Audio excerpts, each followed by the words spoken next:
Hello guys, how are you? I'm Hardeep Singh. Welcome back to your own YouTube channel. IELTS updates and recent exams. For more updates related to recent IELTS exam writing test topics, listening, reading, practice test, and speaking, you can guesswork. Please guys participate in everyday listening and reading practice test to achieve your desired band score in your actual IELTS exam. Please hit the like and subscribe button. Press the bell icon for the upcoming notifications. Don't forget like, subscribe and share my YouTube channel and my Facebook page, IELTS updates and recent exams. Part 1.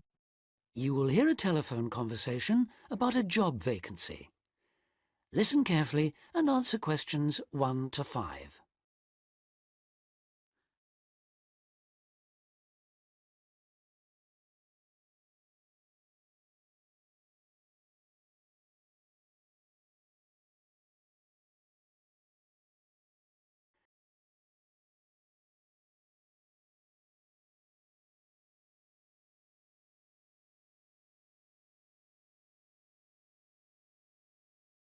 Listen carefully and answer questions 1 to 5. Hello, Top Job Employment Agency. Ellen Sykes speaking. How can I help you? Good morning. My name's Steve Collins and I'm calling about the call centre job advertised in today's paper. For an operative handling credit card inquiries? Yes, that's right.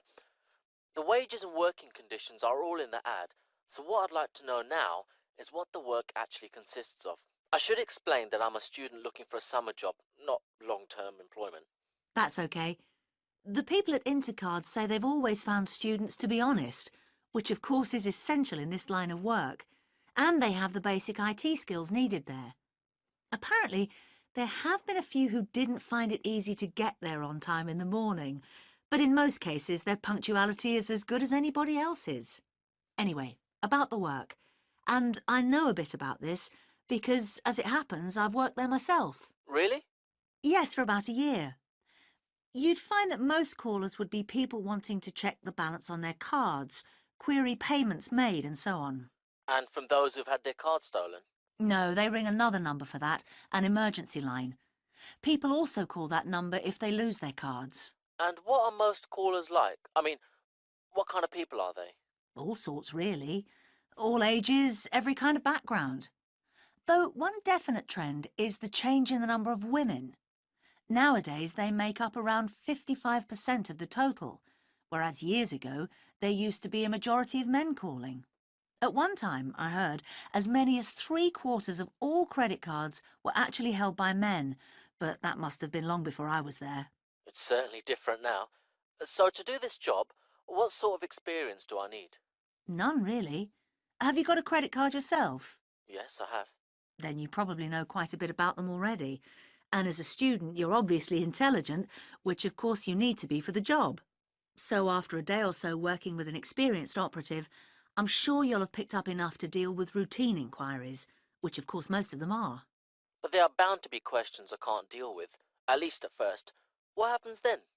In that case, you can ask a supervisor. They're very helpful to new staff. I think I like the sound of this. What do I do next? Before you hear the rest of the conversation, you have some time to look at questions 6 to 10.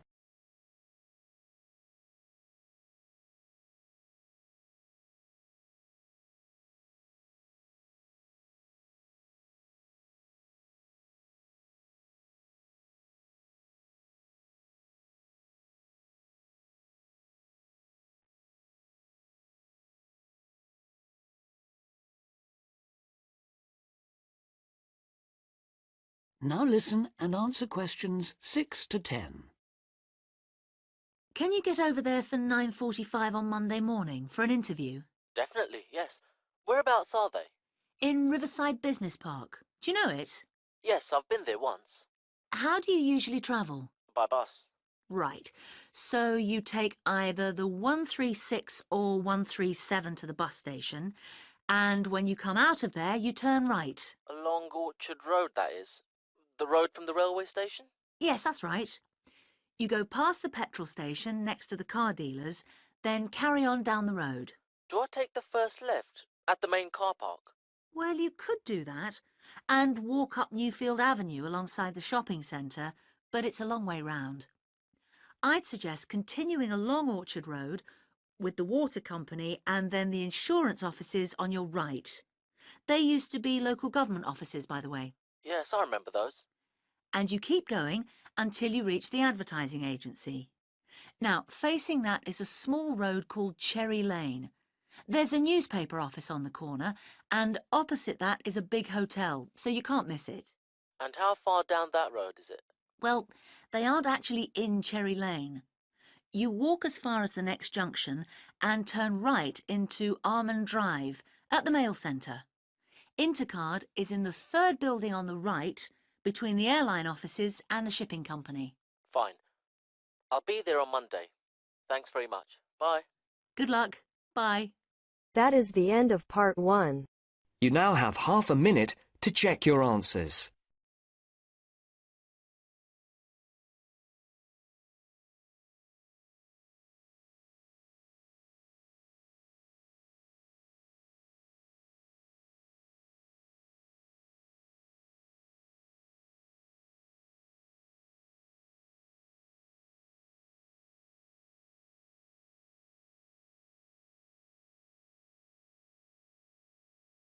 Now turns to part 2. To hear a reporter from the New York Times who is presenting a news report prepared by Dion Searcy and Robert Gebeloff on the topic Middle Class Shrinks, further as more fallout instead of climbing up. First look at questions 11 to 13.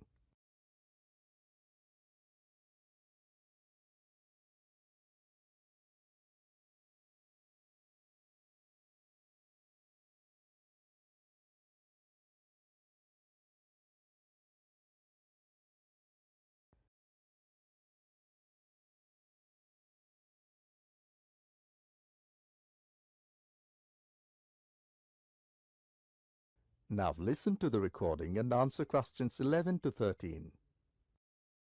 The middle class that President Obama identified in his State of the Union speech last week as the foundation of the American economy has been shrinking for almost half a century. In the late 1960s, more than half of the households in the United States were squarely in the middle earning, in today's dollars, $35,000 to $100,000 a year. Few people noticed or cared as the size of that group began to fall, because the shift was primarily caused by more Americans climbing the economic ladder into upper income brackets. But since 2000, the middle class's share of households has continued to narrow, the main reason being that more people have fallen to the bottom. At the same time, fewer of those in this group fit the traditional image of a married couple with children at home, a gap increasingly filled by the elderly. This social upheaval helps explain why the president focused on reviving the middle class, offering a raft of proposals squarely aimed at concerns like paying for college education, taking parental leave, affording childcare, and buying a home.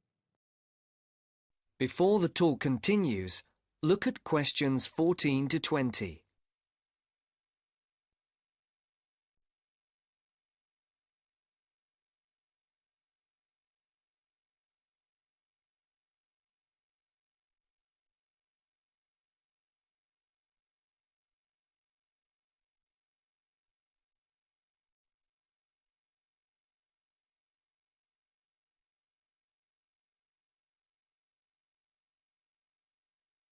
As you listen to the second part of the talk, answer the questions. Mr. Obama told Congress and the public. Still, regardless of their income, most Americans are identified as middle class. The term itself is so amorphous that politicians often cite the group in introducing proposals to engender wide appeal. The definition here starts at $35,000, which is about 50% higher than the official poverty level for a family of 4 and ends at the 6-figure mark. Although many Americans in households making more than $100,000 consider themselves middle class, particularly those living in expensive regions like the Northeast and Pacific Coast. They have substantially more money than most people. However, the lines are drawn. It is clear that millions are struggling to hang on to accoutrements that most experts consider essential to a middle-class life. I would consider middle class to be people who can live comfortably on what they earn, can pay their bills, can set aside something to save for retirement and for kids in college, and can have vacations and entertainment, said Christine L. Owens, Executive Director of the National Employment Law Project, a IELTS learning research and advocacy group. That is the end of part 2. You now have half a minute to check your answers.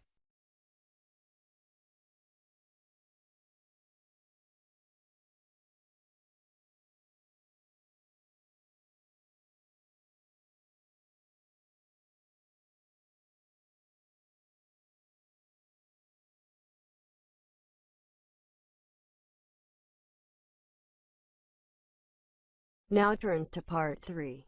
You'll hear a discussion between two students and their teacher on a planned charity event. First, you have some time to look at questions 21 to 25.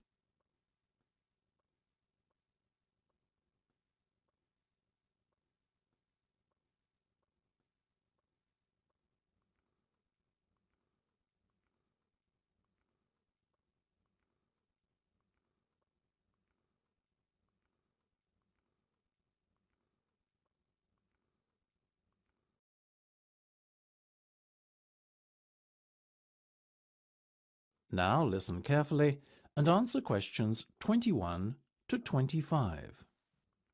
So, are you making any progress with your plans for our annual charity event? I guess first things first, have you decided what charity it will be in aid of this year? We're thinking about Help the Children Africa, sir.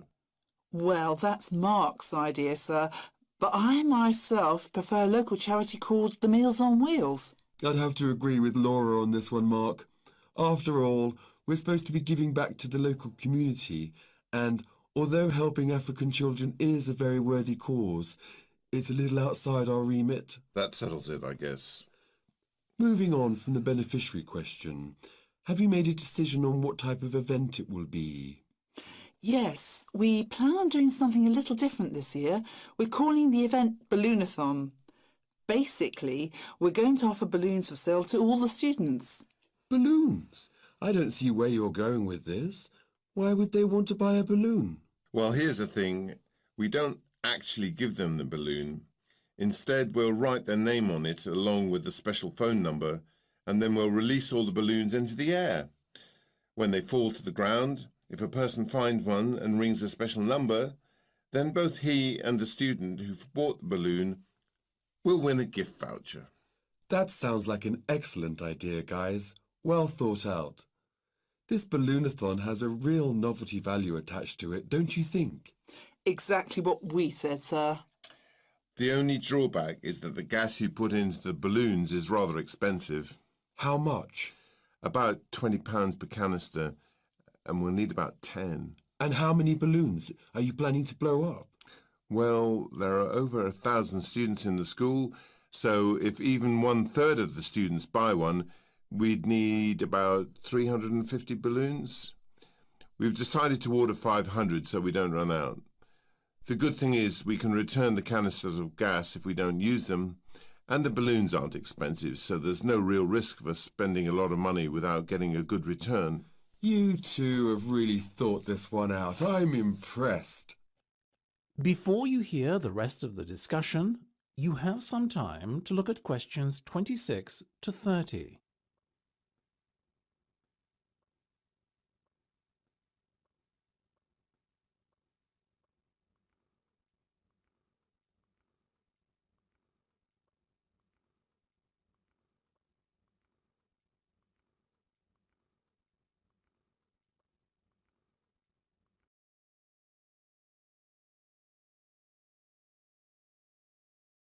Now listen and answer questions 26 to 30. Thank you, sir. So, How much money do you think we can raise?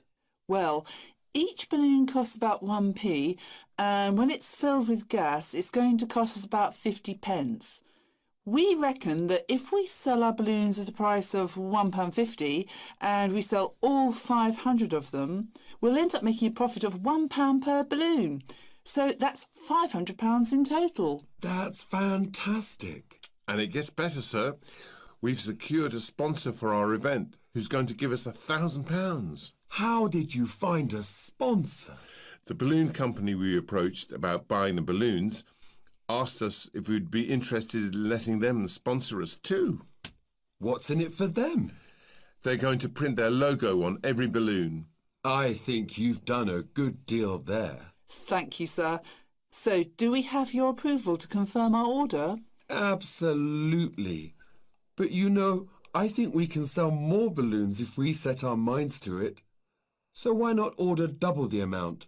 1,000 instead of 500. We're going to need more than 10 canisters of gas then. Double the amount, presumably. Correct. OK, let's go for it.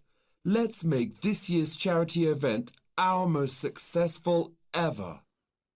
That is the end of part 3. You now have half a minute to check your answers.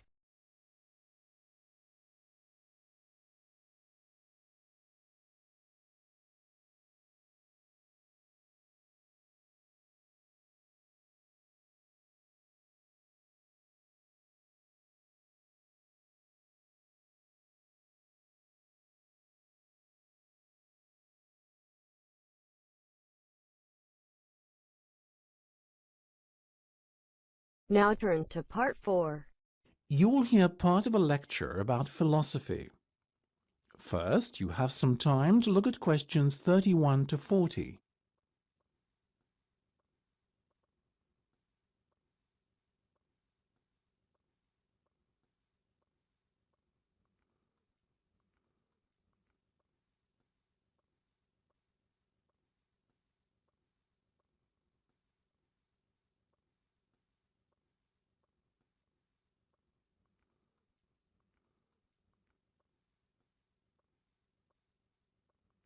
Now listen carefully and answer questions 31 to 40. Most of you, I hope, will be familiar with the name Socrates. The ancient Greek philosopher is perhaps one of the most admired people in history. Socrates led a very noble life. He was, I suppose you could say, an optimist who believed in the good of mankind. According to Socrates, human nature leads people to act correctly and in agreement with knowledge. Socrates believed that evil and wrong actions arise out of ignorance and is famously quoted as saying, "No man knowingly does evil." True to his personal beliefs, Socrates devoted his own life to seeking goodness and truth. Born in Athens, where he lived all his life, Socrates always dressed simply and was known for moderation in both eating and drinking. He brought his teachings to the masses, speaking regularly in public places such as the busy streets of Athens, especially in the area around its great marketplace. He had little regard for public opinion, and always conducted himself in accordance with his own set of rules. Socrates built up a reasonably large following of Athenians looking to learn from his seemingly endless wisdom. But he also had a good many enemies who mistrusted him on account of his unorthodox views on subjects such as religion. Socrates' enemies were what you would call the wrong type of enemy, being powerful and influential Athenians. Their efforts to have him ruined saw him brought to trial on charges of corrupting the young and disrespecting religious traditions. In the trial, Socrates defended himself, claiming that he had done nothing more sinister than enlighten people with a clearer knowledge of the truth. which is essential for the correct conduct of life. He made some remarks aimed at the ruling establishment, suggesting that those who are elected are not necessarily fit to govern effectively. Socrates himself had long ago become disenchanted with the materialistic ways of the upper class. Unfortunately, his views were seen as an attack on democracy and the electoral process, so the jury found Socrates guilty as charged and sentenced him to death. It is thought that many members of the jury resented his unbending pride, and that this may explain the harshness of the punishment handed down to him. Despite being given several opportunities to escape prison, Socrates resisted and carried out his sentence calmly by drinking a cup of hemlock poison. During his life, Socrates introduced the idea that there are a set of universal standards by which people should be judged. His method, known as the Socratic method, involved discussion between two or more people around some key term. In theory, those party to the discussion should all define the term in the same manner. However, his studies found that this was seldom the case. Socrates encouraged his followers to engage in such discussions with the goal of trying to proceed from less adequate definitions to more accurate definitions over time, the ultimate goal being a true and universal definition that could not be contradicted by anyone. This method tended to expose the ignorance of the Athenians of his day. It showed that many things that they assumed true were in fact false. Socrates also used irony to expose people's ignorance of key concepts. That is, he claimed to differ from others in recognizing that he himself was ignorant. His insistence on ignorance reminded other people of their own ignorance, but won him few friends in high places. That is the end of part 4. You now have half a minute to check your answers.